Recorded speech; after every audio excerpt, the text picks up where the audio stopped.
kita bertemu kembali dalam diskusi Sekolah Sabat yang dipersembahkan oleh Gereja Masih Advent hari ke-7 Uni Indonesia Kawasan Barat. Sekarang kita akan membahas mengenai pelajaran kedua dari tema besar kita, yaitu kebenaran zaman ini dalam Kitab Ulangan.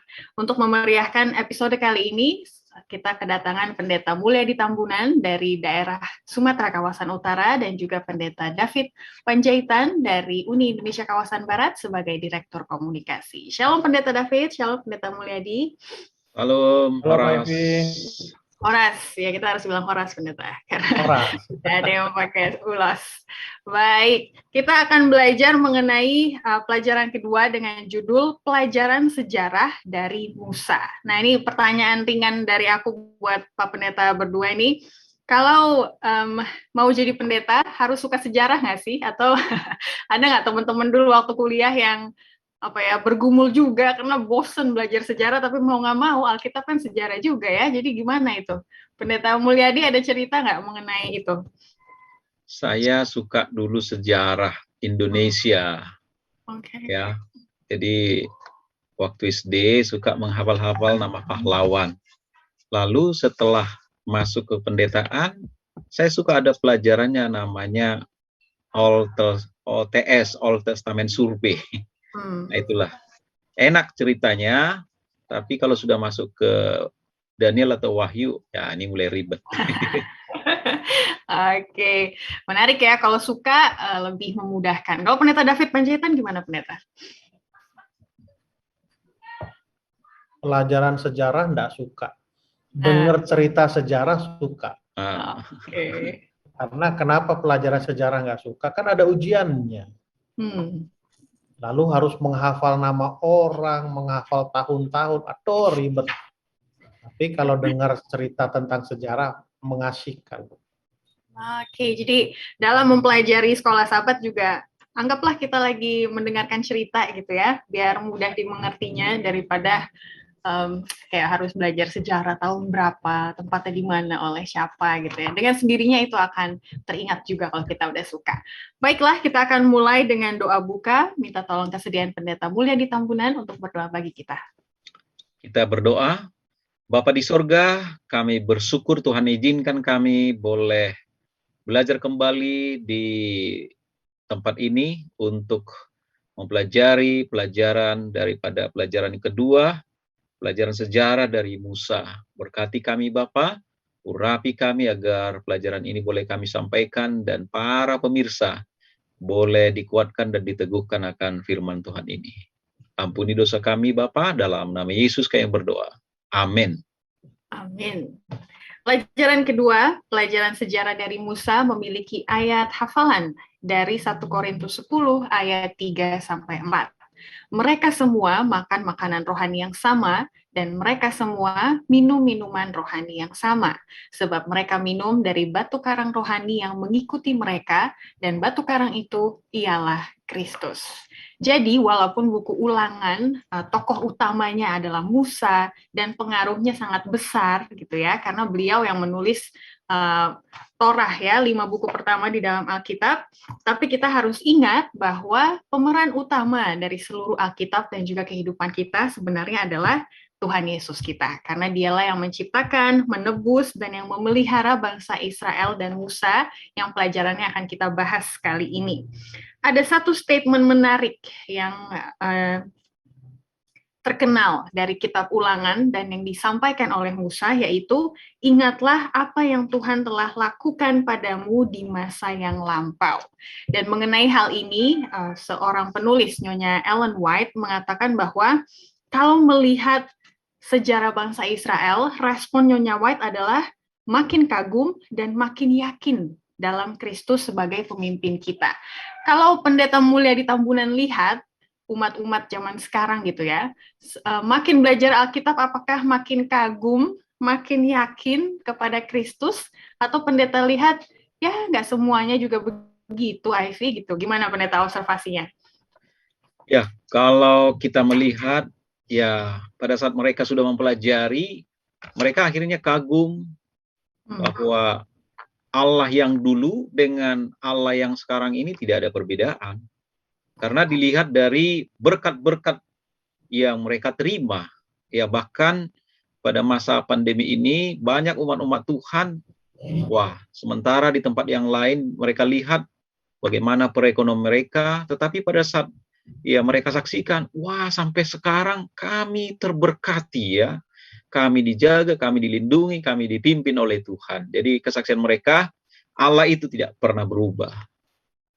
Jadi diaminkan oleh umat zaman sekarang juga ya, ke pernyataan Nyonya White tersebut.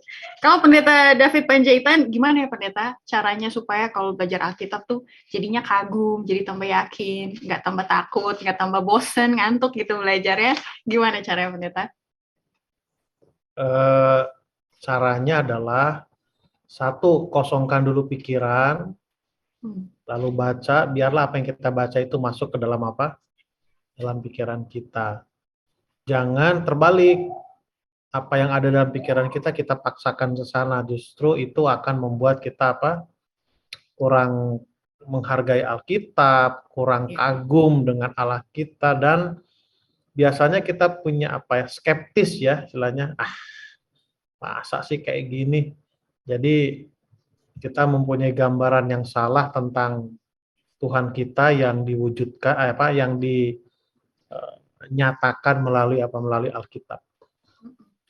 Semoga kita setelah diskusi makin kagum dan makin meyakini ya Kristus kita. Itulah doa dan harapan kita. Kita ke hari Minggu dengan judul Pelayanan Musa.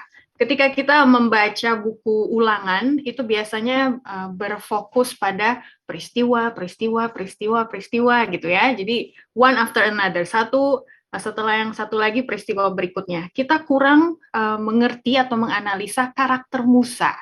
Nah, tapi sebenarnya dari cerita-cerita di buku Ulangan bisa kelihatan ya sifat Musa itu seperti apa. Pendeta Mulyadi Tambunan boleh tolong jelaskan kepada kita kira-kira sosok Musa itu seperti apa sih? Sosok Musa itu dari seorang yang ya pada dasarnya orang yang tegas di awalnya, atau dia adalah seorang pemimpin ya, pada saat ada sesuatu yang akan dibelanya, maka dia akan membelanya di awal ya. Tapi setelah dia dipanggil oleh Tuhan untuk menjadi seorang pemimpin, nah dia tidak siap ya. Tapi sebelum dia dipanggil, dia siap sekali. Jadi ini perbedaannya. Pada saat dia dipanggil, ya, dia berada di padang gurun selama 40 tahun. Tidak siap aku Tuhan. Berarti dia tidak siap, maksudnya di sana adalah dia menjadi seorang yang apa? Merendahkan diri ya. Tidak seperti waktu dia di Mesir. Aku sudah siap aku Tuhan. Akulah pemimpin katanya ya. Tapi setelah dia menjadi seorang gembala, dia menjadi orang yang ya rendah hati ya. Kemudian dia adalah orang yang sangat peduli ya. Memang di awalnya dia sudah menjadi seorang peduli, tapi lebih peduli lagi dia terhadap orang lain. Nah, inilah perbedaan yang terjadi pada saat itu. Dan saya melihat atau saya membaca dari kisah Musa ini, berarti Musa ini adalah orang yang luar biasa ya, yang mau meninggalkan daripada keduniawian, kehormatan, pangkat, jabatan, tapi dia tinggalkan semua itu, kemewahan. Siapa yang tidak mau menjadi orang jadi mewah ya, atau menjadi calon pengganti seorang Firaun? Semua pasti apa? Berebut. Tapi di akhirnya tertinggal itu semua karena panggilan siapa? Panggilan Tuhan. Nah, pada saat ada peristiwa di dalam bagaimana bangsa ini memberontak, maka dia membela habis-habisan akan bangsa ini. Walaupun tanda kutip ya, bangsa itu memberontak, tapi dia bela itu. Jadi itulah rasa solidaritas yang dimiliki oleh siapa? Oleh Musa, yang saya pikir sangat luar biasa. Terima kasih. Yes, dia bela ya, sampai dia berani mengatakan bersedia kehilangan nyawanya bagi umatnya. Nah, ini sebagai pemimpin, Pendeta David Panjaitan bisa nggak relate ke sosoknya Musa gitu ya, dengan dia berani berkorban, padahal juga masing-masing orang juga kan ada ego dan juga pride-nya masing-masing. Apalagi kalau di pelajaran hari Minggu dikatakan pengetahuan Musa akan Tuhan itu kan lebih tinggi daripada bangsa Israel gitu ya. Dia bisa aja kesel, ya udahlah emang lu nggak ngerti, lu mati aja gitu ya. Tapi dia malah bilang, biarlah saya yang mati demi mereka yang nggak tahu apa-apa gitu. Ada satu waktu yang membuat Musa menjadi seperti itu. Ingat pada waktu dia ditemukan oleh putri Fir'aun di Sungai Nil itu, kan itu baru lahir. Lalu kakaknya Miriam mengatakan kepada putri Fir'aun, Hatshepsut namanya itu, oke, biar saya cari sebagai inang pengasuhnya. Nah, kan kira-kira begitu. Kalau tidak salah hitung, diasuh oleh mamanya Musa kandung itu 12 tahun. Ya, 12 tahun setelah itu diserahkan ke kerajaan Mesir atau putri Fir'aun. Disitulah Musa diajari oleh mamanya bagaimana pengorbanan Kristus itu. Ya, bagaimana pengorbanan Kristus itu. Dan saya yakin mamanya juga mengajarkan kepada Musa bahwa tanpa pengorbanan dia itu tidak akan bisa selamat. Kan seharusnya dia mati kan. Tapi oleh karena pengorbanan ke orang tuanya, oleh karena pengorbanan putri Fir'aun, dia bisa diselamatkan sehingga sense siap menggantikan itu ada di dalam hati daripada siapa? Musa. Demikian juga pada waktu dia memukul orang Mesir, pada waktu orang Mesir itu memperlakukan budak atau bangsa Israel dengan tidak adil kan, dia pukul sampai mati. Nah, bedanya di sini.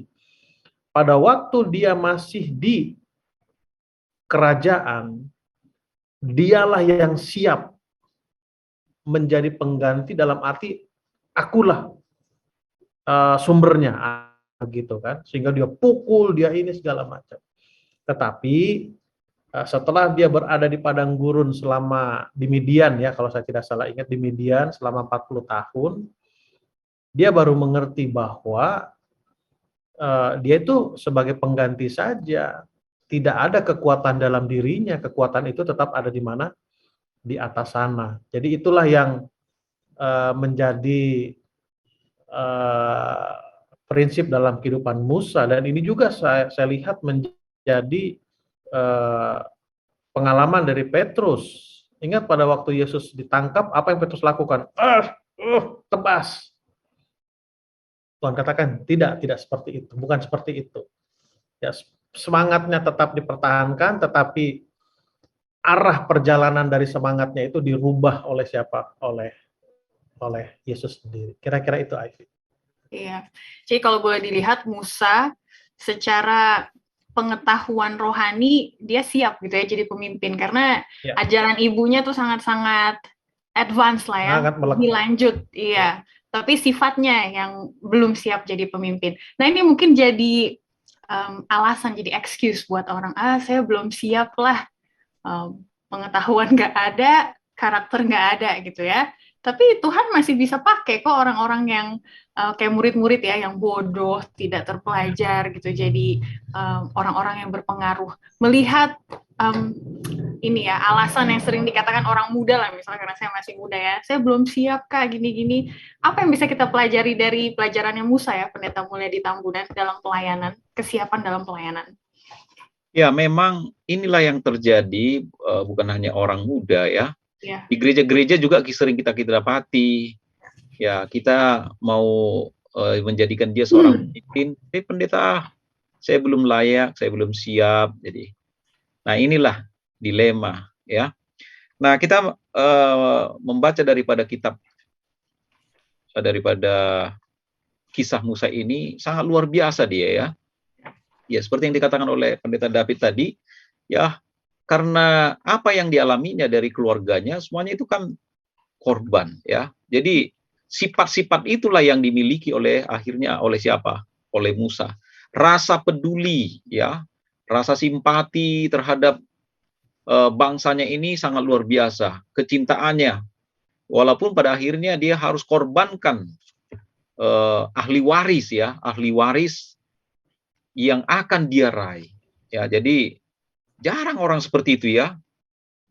Jadi ada yang menjual agamanya, menjual daripada kerohaniannya. Yang penting dia dapatkan, dia raih.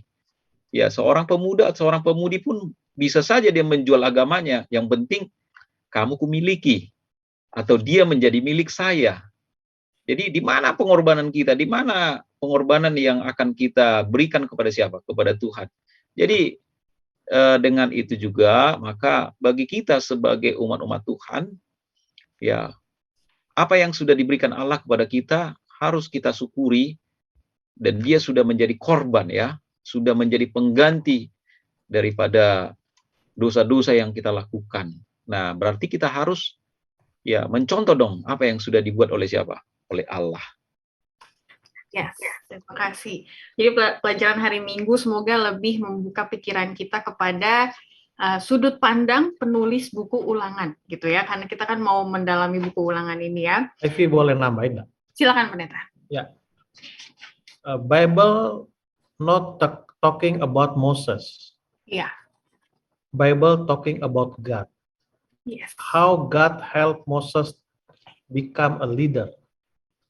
Nah, jadi sering excuse orang itu seperti yang Ivy katakan tadi, membaca Alkitab fokusnya kepada Musanya, fokusnya kepada Ayubnya, fokusnya kepada Yesayanya, kepada Yeremianya, kepada Yunusnya. Seharusnya fokusnya adalah kepada Tuhan. Kalaupun posisi saya saat ini seperti Yunus, seperti Musa, Tuhan akan memampukan kita. Harusnya ke sana ini apa? Dilihatnya. Jadi Alkitab bukan berbicara tentang Musa, bukan berbicara tentang tokoh-tokoh itu, tetapi Alkitab berbicara tentang Allah. Bagaimana menolong tokoh-tokoh itu semua, bagaimana Allah mencintai bangsa-bangsa itu semua. Karena ada sebutan mengatakan demikian, Allah menyatakan dirinya melalui alam. Itu yang pertama. Mazmur 90 kan, dari ciptaannya kita bisa melihat bagaimana kemuliaan Allah.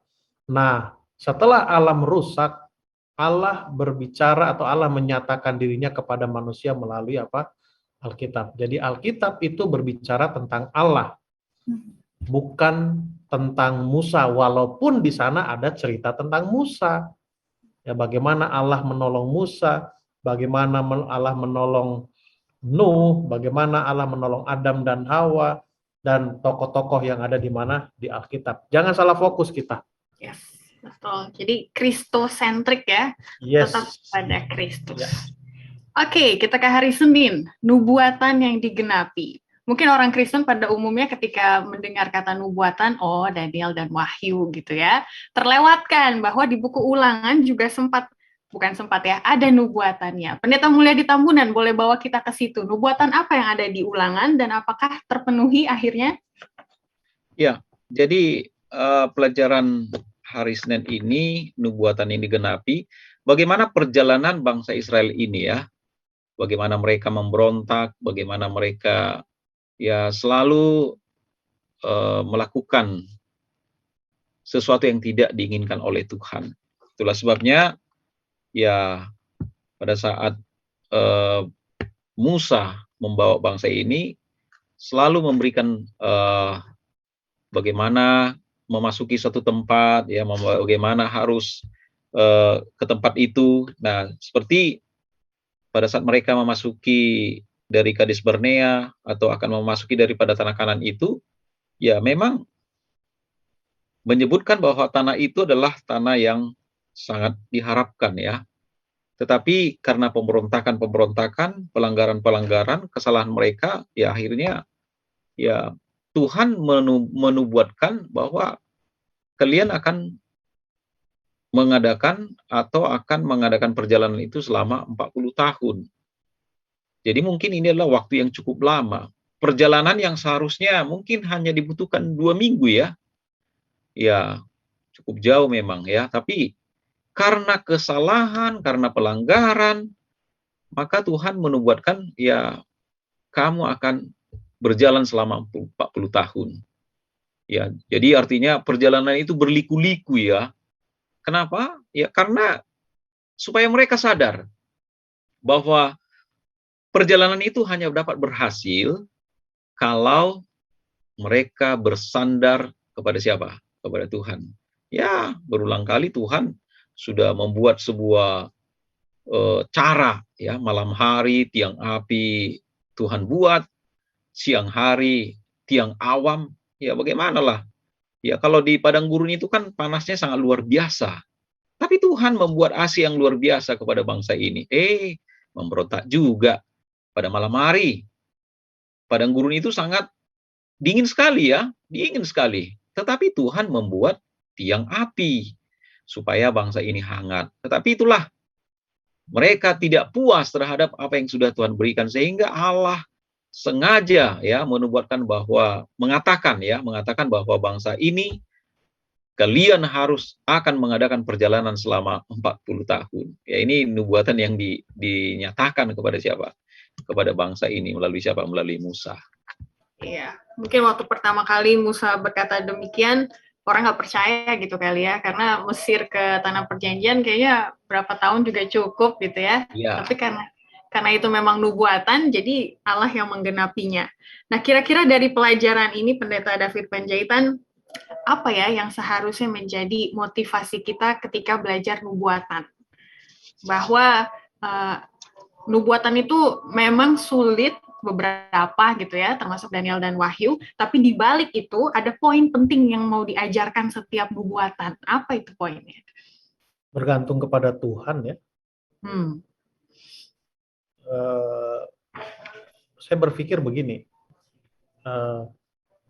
kan banyak tuh sekarang, bukan dari sekarang, dari dulu sampai sekarang, orang yang coba menghitung-hitung tahun, tanggal, bulan, bahkan waktu Yesus mau datang. Pertanyaannya adalah, mereka menghitung itu untuk membuat orang bertobat atau mau menunjukkan bahwa mereka hebat. Kenapa saya katakan demikian? Ini jelas loh, Alkitab katakan 40 tahun kamu akan beredar-edar di situ, nggak bertobat juga kok mereka. Jadi nggak usah capek-capek lah ngitung-ngitung kapan Tuhan Yesus datang, capek kita ngitung-ngitung itu. Yang kita perlukan adalah, yuk siap-siap saja kapanpun dia datang, itu yang pertama. Yang kedua tadi saya sudah sampaikan sebetulnya, ya kita harus bergantung kepada Tuhan. Ya, karena contohnya begini, saya sering katakan gini, Ivy, GPS Global Position System. Nah, kalau merujuk kepada pelajaran nubuatan, God Prophetic System. Ya kan, zaman dulu kalau kita mau nanya alamat, kita bergantung kepada siapa? Kepada orang kan. Nah, zaman sekarang kita bergantung kepada apa? GPS. Nah, untuk God Prophetic System, kita bergantung kepada siapa? Kepada God-nya. Ya, kepada Tuhannya. Jadi bukan kepada perhitungan angka-angka itu tadi, jangan ke sana. Itu hanya melengkapi saja. Sama seperti kalau kita lihat GPS kan ada itu, tanya berapa pom bensin, berapa restoran, berapa rumah sakit. Sering orang sibuk menghitung berapa ini semua sampai lupa tujuannya kemana. Sebetulnya ini semua kan melengkapi kita untuk tiba di mana? Di tujuan. Kalau kita belum tiba di tujuan, tunggu, ada berapa rumah sakit, udah berapa? Oh, sudah sekian rumah sakit, sudah sekian restoran, sekian pom bensin, sekian ini. Berarti kita semakin dekat. Orang salah apa? Salah fokus. Jadi kembali, nubuatan-nubuatan itu sangat baik untuk kita pelajari. Tujuannya adalah untuk meyakinkan kita bahwa kita sudah semakin dekat dan untuk bersiap. Ya, bukan hanya untuk menghafal angka-angka itu 538, 1798, bukan itu tujuan utamanya, tapi itu membantu kita untuk semakin bersiap untuk menyambut kedatangan yang tidak lama lagi. Betul sekali. Dan kita sempat bahas panjang lebar ya di pelajaran terakhir triwulan lalu. Jadi kalau pemirsa mau ingat-ingat, refreshing sedikit mengenai nubuatan, bisa ke video kita yang itu ya untuk tonton lagi. Ada Pendeta Mulia di Tambunan juga di situ ya. Jadi kami bertiga juga di video itu. Baik, kita ke hari Selasa sekarang dengan judul ribuan kali lebih banyak. Nah, ini saya rasa kalimat yang pas untuk menggambarkan inti dari hari Selasa ini ada di paragraf kedua terakhir ya, yang awalnya jadi. Dikatakan, jadi walaupun Allah hadir dengan penuh kuasa di antara mereka, tetap saja dibutuhkan sebuah organisasi, sebuah struktur, dan sebuah sistem yang bisa dipertanggungjawabkan. Jadi walaupun cerita ini semuanya adalah Kristosentrik alias Allah itu sendiri, tapi pengaruhnya Musa penting gitu ya dalam menjalankan kehendak Allah bagi umatnya. Ini pas nih, Pendeta David, Pendeta Mulia di Tambunan adalah pemimpin gitu kan ya. Jadi apa pengaruh seorang pemimpin, terutama ketika kita melihat Musa ya, Pendeta Mulia di Tambunan, karena Musa lah, jadi berkatnya itu turun ke bangsa Israel. Ini kalau nggak ada Musa, mungkin binasanya udah lebih cepat dari yang kita tahu di Alkitab gitu ya. Jadi apa nih pengaruh Musa yang membawa berkat bagi bangsa Israel? Ya, jadi sebetulnya pengaruh Musa itu sangat luar biasa bagi perjalanan bangsa ini. Ya. Makanya di dalam kepemimpinan, di dalam kerohanian yang dia miliki, dan di dalam kesabaran, maka berkat-berkat itu didapatkan oleh bangsa Israel. Hanya mereka sudah dikasih mana, makanan yang paling sehat, tanpa perlu ada asam urat, ya penyakit yang ada di Indonesia sekarang, penyakit jantung lain sebagainya, tapi masih meminta sesuatu yang tidak berkenan di hadirat Tuhan. Jadi ya berkat itu sangat banyak ya. Cobalah kita bayangkan, kita saja 1 tahun mungkin memiliki sepatu, kalau tiap hari kita pakai, itu sudah pasti mungkin ya rusak, atau mungkin sudah ketinggalan zaman ya. Tapi yang rusak lalu kita katakan. Tapi pada saat bangsa ini mengadakan perjalanan bertahun-tahun tidak mempunyai kerusakan. Kenapa?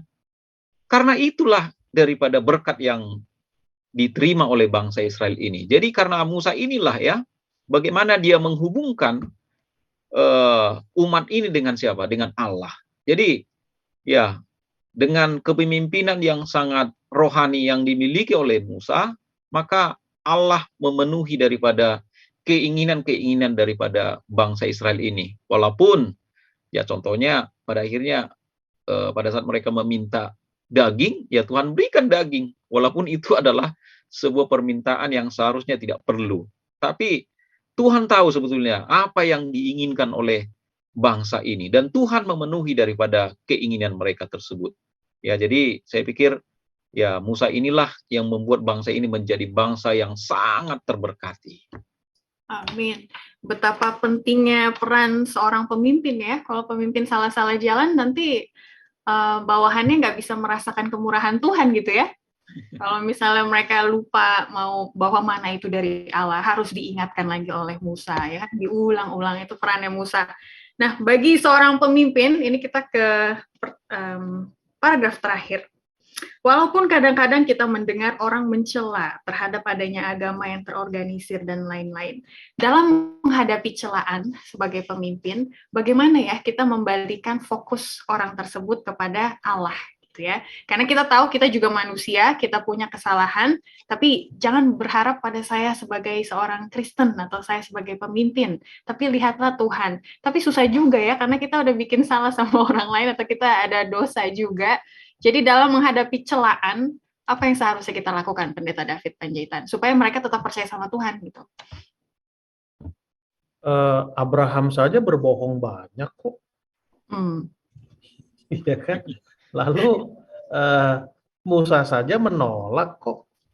Daud saja melakukan pelanggaran. Iya. Salomo juga. Tapi seperti yang saya katakan tadi, Bible not talking about them. Bible talking about God. How great thou art. Ya kan gitu. Jadi kalau kita melihat itu semua ya nggak ada kita yang mau menjadi pengikut Tuhan, itu yang pertama. Lalu yang kedua, nah nanti Ivy bantu lagi cari ayatnya nih. Oke. Kacaulah satu rakyat dan negara kalau enggak pemimpinnya enggak ada kan gitu. Yeah. Kira-kira seperti itulah isinya. Saya detailnya kurang ingat. Jadi memang sering orang katakan organisasi tidak menyelamatkan. That is the absolutely. Itu sangat benar. Tetapi keselamatan itu hanya melalui Tuhan. Tetapi jangan lupa di sisi yang lain, setelah kita diselamatkan, kita juga dipilih oleh Allah untuk menjadi duta-dutanya. Nah, duta-duta ini harus diorganisir secara baik. Harus dibuat administrasinya secara baik. Mengapa? Ya tadi itu. Kalau pemimpin tidak ada, maka kacaulah. Ya, kacaulah negeri itu atau kacaulah umat itu kan gitu. Bayangkan kita mengaku utusan Tuhan, kita mengaku sudah diselamatkan, tapi pergerakannya kacau balau. Orang justru akan kata, gimana sih Tuhan kalian itu? Kira-kira begitu. Jadi mau saya katakan memang organisasi tidak menyelamatkan. Itu 100% benar. Kita diselamatkan oleh kasih karunia Tuhan. Titik. Nah, di dalam tanggung jawab kita sebagai duta-duta Allah perlu ada sebuah organisasi agar mengatur pergerakan, mengatur penyebaran ini bisa berjalan dengan baik. Dan ini sudah terjadi sejak murid mula-mula dulu. Waktu pengikutnya sedikit kan belum ada organisasinya. Tapi setelah pengikutnya 3.000, 5.000, tidak bisa dilayani oleh murid-murid itu. Sehingga ya mungkin awalnya Paulus ya, melalui Paulus diangkatlah si ini untuk melayani ini, diangkatlah dia, makanya adalah diaken. Ingat kalau ingat Ivy itu kan, itu diangkat untuk melayani itu secara struktur organisasi. Semakin besar pergerakan, semakin komplekslah organisasi, sistem organisasi. Tapi tetap keselamatan itu hanya oleh kasih karunia, keselamatan itu hanya ada di dalam apa? Di dalam Yesus Kristus. Dan jangan lupa, gereja kita bergerak oleh karena pergerakan baru dibentuklah organisasi. Tidak pernah gereja kita dibentuk dulu organisasinya baru ada pergerakan, tidak.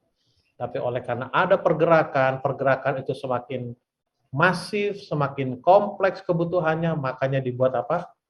Organisasi. Oke. Nah, tadi pendeta juga sudah sebutkan bahwa tentang organisasi ini bukan hanya pendeta-pendeta atau pemimpin yang ada di organisasinya ya, tapi diakon-diakon. Maksudnya di gereja kan banyak orang awam juga yang memiliki pengaruh gitu ya. Jadi apa juga pelajarannya pendeta bagi kami lah, misalnya aku kan juga di jemaatku koordinasi ini, koordinasi itu. Pelajaran pentingnya apa dari Musa bagi kami orang awam ini? Baik, kalau nanti ya sekali waktu lah kita bicarakan, kan yang mengurus Ka'bah itu kan orang Lewi. Nah Lewi ini kan ada Merari lah, ada apa saya kurang ingat semuanya. Itu kan ada bagian-bagiannya. Ada yang memimpin upacara ibadahnya, ada yang bertugas untuk membersih-bersihkannya, ada yang bertugas untuk mengangkat waktu pindah. Akan kira-kira begitu. Nah, dalam hal ini semua yang melayani itu disebut orang Lewi. Ya kan gitu dalam hal pelayanan itu. Tapi di dalam posisi di hadapan Tuhan kamulah imamat yang rajani, umat kepunyaan Allah. Imam itu apa? Imam itu adalah juru bicara kita dengan siapa? Dengan Tuhan. Dalam arti hubungan kita dengan Tuhan itu tidak ada yang menghalangi. Tidak melalui orang lain lagi, tapi direct antara kita dengan siapa?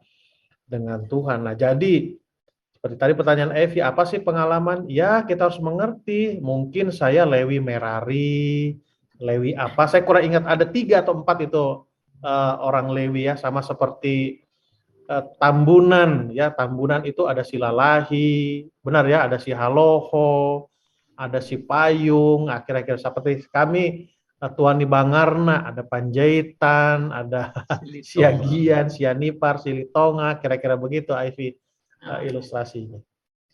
Pas ya ilustrasinya pas kita lagi ada yang pakai ulos kan ya. Jadi lalu mungkin boleh ditambahkan Ivy, sering orang bertanya kan, loh kok kalian dapat salary kami tidak? Yaitu kan merujuk kepada apa yang dikatakan Rasul Paulus, orang akan mendapatkan makan dari pelayanannya, artinya memang penuh melayani di situ.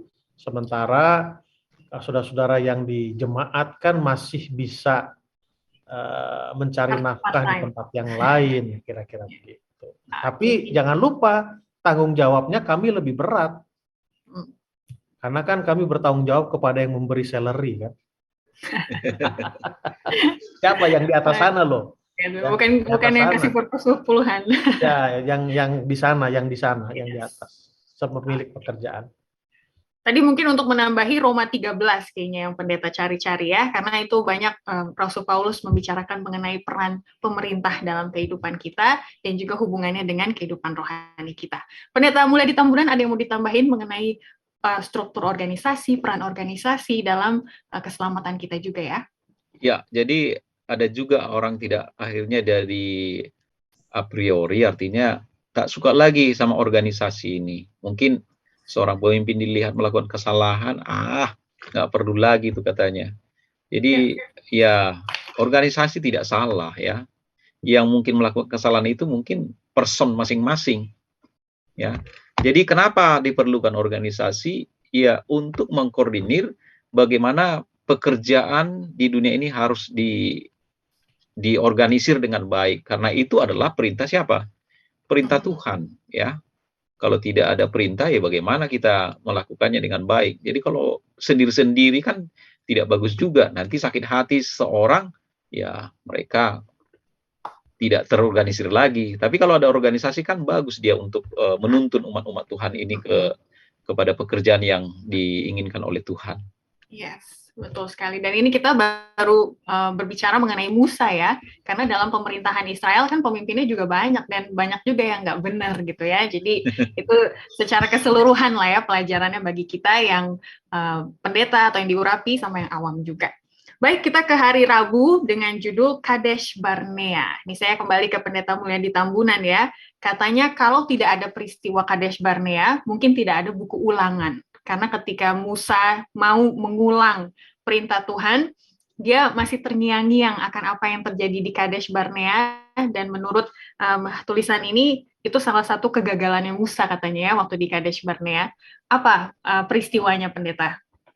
Ya, kita tahu bahwa peristiwa pada saat Musa mengirimkan mata-mata ya dari Kadesh Barnea untuk melihat situasi yang ada di mana, di tanah Kanaan. Ya, ada 12 orang-orang muda yang dikirimkan ke sana, dan ternyata ada 10 orang yang mengatakan, ya memang melimpah ya, tapi di sana besar-besar pemakan orang. Dan akhirnya ya bangsa ini mendengarkan, lalu mereka ketakutan ya. Tetapi ada 2 orang, yaitu Joshua dan Kaleb, pada saat mereka mengatakan, ya memang mereka besar-besar, tapi lebih besar siapa? Ada Tuhan kita katanya kan. Nah, jadi ini memang kalau dibanding-bandingkan ada yang 10 melawan 2, pada umumnya orang akan memilih 10 orang itu ya, dibandingkan dengan 2. Tetapi oleh karena kedua orang ini, maka ya mereka ya Tuhan sendiri akhirnya turun tangan ya. Turun tangan bagaimana, ya sudahlah. Karena ketengkukan mereka ini, ya mereka tidak akan pernah masuk ke mana? Ke tanah Kanaan. Hanya yang lahir di mana? Di dalam perjalanan, kecuali Kaleb dan Joshua. Jadi gara-gara peristiwa inilah, maka bangsa ini semuanya yang lahir di Mesir, ya mati di dalam perjalanan itu ya, kecuali Joshua dan Kaleb. Jadi ini mengingatkan bangsa itu, intinya di situ adalah tetaplah setia ya, bergantunglah kepada Allah ya, berharaplah kepada Tuhan.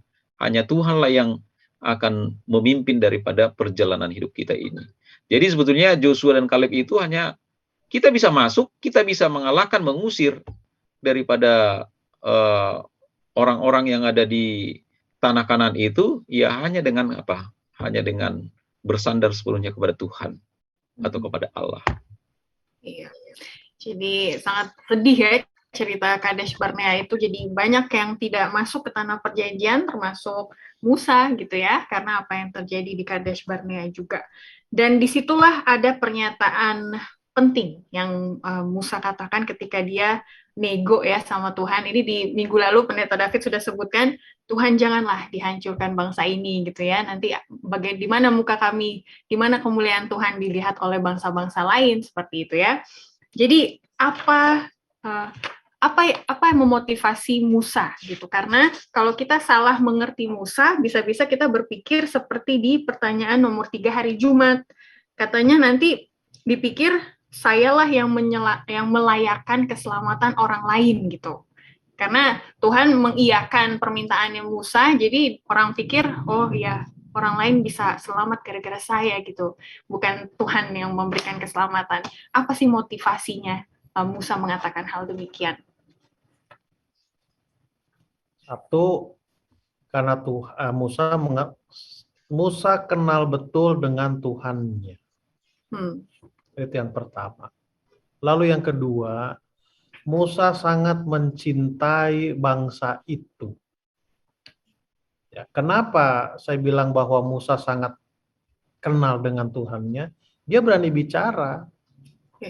Ya, contoh di sekolah contohnya kan, kalau kita dekat dengan dosen atau guru kita berani bicara loh. Ya kan, aduh Bu janganlah. Tapi kalau kita nggak dekat, aduh lu lah yang ngomong, lu kan deket, gua nggak deket. Itu salah satu contoh kan kira-kira begitu. Lalu yang kedua, kalau kita mencintai sesuatu, mencintai seseorang, kita akan berjuang untuk mempertahankannya. Kan kira-kira begitu. Nah, dari situasi ini, Musa tahu bahwa apa yang dia lakukan itu bukan oleh karena kehebatan dia. Dia tahu betul bahwa dia mau melakukan itu kepada berbicara, memohon kepada Tuhan karena dia tahu Tuhan itu memang kasih. Itu makanya pekan lalu kita bicarakan yang pertama itu adalah Allah adalah apa? Kasih. Makanya kalau Ivy ingat dan pemirsa ingat kan nggak ujuk-ujuk langsung bicara tentang ulangan. Iya. Jadi apa? Nggak tahu, gagal fokus lah istilahnya.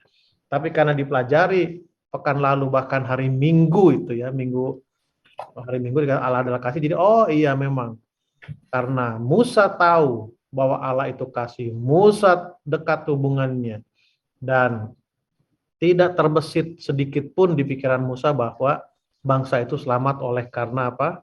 Oleh karena dirinya. Walaupun di akhir-akhir perjalanan Musa terjebak dalam situasi apa?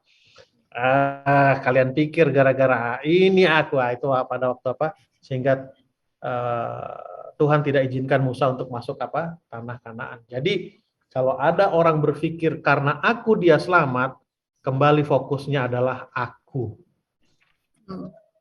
Ya bukan dia. Bisa legalisme ya. Minggu lalu kita bahas itu. Jadi betul sekali di hari Rabu paragraf terakhir dikatakan kita harus ingat bahwa di keseluruhan Alkitab ide pentingnya adalah bahwa Allah yang harus dimuliakan dalam hidup umatnya. Dan dalam pernyataan Musa tersebut, itu bukan mengarah kepada dia, tapi supaya Allah dimuliakan. Jadi dengan penerangan tersebut, bisakah kita menjawab pertanyaan nomor 3 di hari Jumat, Pendeta Muladi Tambunan ya? Jadi apakah layak jika saja menghilangkan nyawa seseorang, lebih khusus lagi bila memikirkan harga untuk menebus nyawa tersebut. Jadi apakah kita bisa menebus nyawa orang dengan mati gitu ya? Karena kita lebih suci atau kita lebih Kristen daripada dia, misalnya seperti itu. Ya, jadi kita tidak bisa menebus orang lain, hanya Tuhan yang menebus. Jadi kalaupun mungkin saudara kita dibunuh oleh orang lain, ya jangan katakan ya nyawa diganti dengan nyawa, ya. Jadi tidak ada begitu. Tapi peristiwa yang ada di apa yang terjadi kepada bangsa Israel ini, biarlah nyawa saya, biarlah saya mati ya, yang penting mereka selamat. Jadi itu artinya adalah sebuah ungkapan bagaimana dia sangat mengasihi daripada umat-umatnya, ya. Itu maksudnya di situ. Ya. Oke, terima kasih Pendeta. Terakhir, sebelum kita tutup, masuk ke pelajaran hari Kamis dengan judul Kesalahan dari Orang Amori. Jadi, banyak orang tidak bisa mengerti gitu ya, gimana ceritanya demi keselamatan bangsa Israel, kok bangsa-bangsa lain dibiarkan binasa.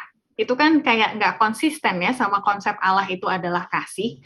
Jadi apa sih gambaran besarnya? Karena banyak orang nggak bisa melihat Allah kasih, tapi Israel doang yang diselamatkan, bangsa lain enggak gitu ya. Pendeta David Panjaitan boleh jawab itu terlebih dahulu. Kalau bangsa yang lahir di Mesir diselamatkan masuk tanah Kanaan, tidak ada buku ulangan, pernyataan itu benar. Kan begitu. Nah, ingat tujuan Allah memilih bangsa itu bukan untuk selamat, tetapi untuk menjadi duta-dutanya, untuk menjadi contoh-contoh hidup. Begini loh yang akan kalian rasakan kalau kalian menurut sama aku, kira-kira begitu. Sebetulnya 40 tahun perjalanan bangsa itu diizinkan oleh Tuhan, dinubuatkan oleh Tuhan, itu adalah good news buat orang-orang lain. Iya. Good news juga untuk bangsa itu. Kenapa? Dikasih ekstra 40 tahun. Ya, dikasih ekstra bonus istilah perpanjang injury time, ada long set kalau main badminton kan gitu. Yeah. Kalau main bola soccer itu perpanjangan waktu 15 kali 2 kali 15 menit. Sebenarnya itu kabar baik, tetapi kabar baik itu, kesempatan baik itu tidak dimanfaatkan oleh bangsa Israel, juga tidak dimanfaatkan oleh bangsa itu. Sehingga Tuhan katakan, lihat, yang tidak mengikuti apa yang aku katakan, itulah bangsa itu. Dialami oleh bangsa itu, mereka akan mengalami apa? Kebinasan. Kenapa saya katakan itu? Karena yang keluar dari Mesir bukan hanya bangsa Israel, tetapi banyak juga orang-orang Mesir. Karena pada waktu menjelang tulah ke-10, Tuhan katakan apa? Siapa saja yang ada darah di ambang pintunya itu, malaikat tidak akan masuk dan mencabut nyawa anak sulung. Kira-kira itu, Ay. Amin. Pendeta Mulia, disilakan tambahkan mengenai kasih Allah kepada bangsa lain juga ya. Nah, karena kasih Tuhan inilah Tuhan menjadikan bangsa Israel ini sebagai terangnya ya. Melalui bangsa Israel inilah bangsa-bangsa yang ada di dunia ini akan diselamatkan. Tapi ya bangsa Israel salah tafsir ya, bahwa keselamatan itu hanya untuk mereka ya. Jadi sehingga mereka tidak perlu untuk apa?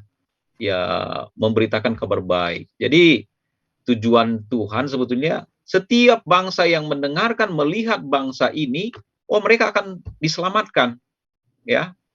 Bukan untuk dibinasakan. Nah, demikian juga bangsa-bangsa yang ada di kitab Ulangan ini, sebetulnya Tuhan memberikan kesempatan kepada mereka. Tetapi karena mereka tidak mau mendengarkan, ya akhirnya ya mereka harus dibinasakan. Ya, betul. Baik, pemirsa sekalian, kita akan ke closing statement sebelum kita berdoa tutup. Jadi kira-kira apa pelajarannya bagi umat Tuhan zaman ini yang sedang menunggu ya, mau ke tanah perjanjian, melihat ke belakang, Tuhan sudah pimpin saya nggak ya? Kedepannya Tuhan bakal pimpin saya nggak ya? Gitu. Terutama bagi jiwa-jiwa baru, misalnya yang mengenal kebenaran karena sosok seseorang yang prominent gitu kan ya, ada pengaruh ya, aduh saya nggak bakal tahu kebenaran kalau nggak ada orang ini. Terus misalnya orang tersebut meninggal atau harus tinggal jauh dari orang tersebut, jadi kayak nggak pede gitu ya dalam perjalanan rohani kekristenan kita. Apa apa namanya ya, pesan moral dan juga semangatnya bagi kita? Ke Pendeta David Dulan. Baik, pertama Alkitab itu menceritakan tentang Allah, itu yang pertama. Yang kedua, bagaimanapun keadaan tokoh-tokoh di Alkitab itu, Tuhan masih tetap memberikan kesempatan. Bagaimanapun keadaan Musa dengan segala kekurangan dan kelebihannya, Tuhan masih mencintai Musa. Jadi bagaimanapun keadaan kita, dalam arti bukan berarti kita boleh bebas ya. Dengan segala kekurangan dan kelebihan kita, Tuhan masih mencintai kita dan memberikan kesempatan kepada kita untuk menerima nikmatnya berhubungan dengan Tuhan kita. Dan hubungan itu langsung ya. Walaupun Musa sebagai pengantara, tapi kita bisa langsung datang kepada Tuhan. Pendeta Mulyadi Tambunan, silakan. Kerohanian daripada Musa, dan Musa ini ya menjadi patron, menjadi yang boleh kita tiru ya. Begitu juga lah tabiat daripada Allah. Sebagaimana Musa sabar, ya panjang sabar, tapi Tuhan masih lebih sabar lagi menantikan kita untuk diselamatkan. Terima kasih. Amin. Untuk itu Pendeta David Panjaitan boleh berdoa bagi kita? Baik, kita berdoa. Tuhan, terima kasih kami telah mempelajari hamba-Mu Musa dengan segala kelebihan dan kekurangannya. Tetapi Tuhan tetap mencintai Musa, tetap mencintai bangsa itu. Dan kami percaya hal yang sama pun menjadi bagian kami ya Tuhan. Kiranya pelajaran yang telah kami diskusikan bersama ini semakin meyakinkan kami bahwa Allah adalah Allah yang kasih dan mencintai kami. Berdoa untuk pemirsa dimanapun mereka berada, kiranya Tuhanlah yang akan memberikan kebutuhan mereka dan yang akan memperhatikan mereka. Pertemukan kami Tuhan sekali waktu dalam suasana yang lebih baik lagi dari saat ini. Di dalam nama Tuhan Yesus kami berdoa dan mengucap syukur. Amin. Amin. Seperti di awal, tantangan kita adalah supaya kita lebih kagum dan lebih yakin dengan Kristus setelah belajar ini. Semoga itulah yang kita rasakan saat ini setelah belajar bersama-sama. Terima kasih sekali lagi untuk Pendeta Mulyadi Tambunan dan juga Pendeta David Panjaitan. Dan pemirsa sekalian, kita akan ketemu lagi minggu depan dengan pelajaran ketiga berjudul Perjanjian yang Kekal. Sampai nanti, salam sehat bagi kita semua.